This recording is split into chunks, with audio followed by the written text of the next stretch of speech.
Hello, नमस्कार. आज आपण प्रेग्नन्सीमध्ये उपयोगाचं असणारं अधोमुख श्वानासन, पण भिंतीचा आधार घेऊन, म्हणजेच downward facing dog with wall support, हे आसन आपण आज बघणार आहोत.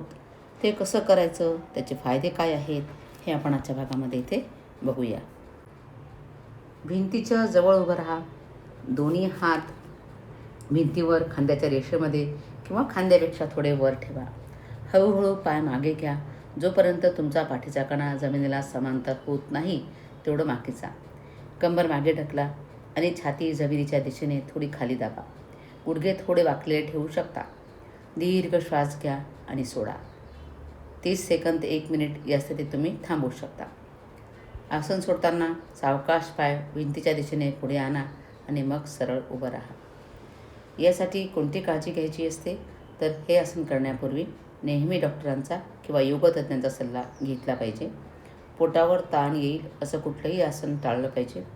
जर चक्कर येत असेल, अस्वस्थ वाटत असेल तर त्वरित थांबून सुप्तबद्ध कोणासनसारख्या विश्रांतीच्या पोजमध्ये आलं पाहिजे.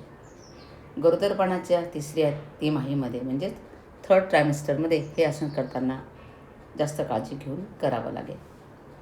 याचा फायदा काय होणार आहे? हे आसन केल्यामुळे पाठदुखी कमी होऊ शकते, रक्ताभिसरण सुधारतं आणि थकवासुद्धा कमी होतो. म्हणून योग्य ती काळजी घेऊन हे आसन करायला काही हरकत नाही. आणि हा व्हिडिओ आवडला असेल तर जरूर लाईक करा, शेअर करा आणि कमेंटसुद्धा करा. आणि चॅनलवर नवीन असाल तर हे चॅनलसुद्धा सबस्क्राईब करा. धन्यवाद.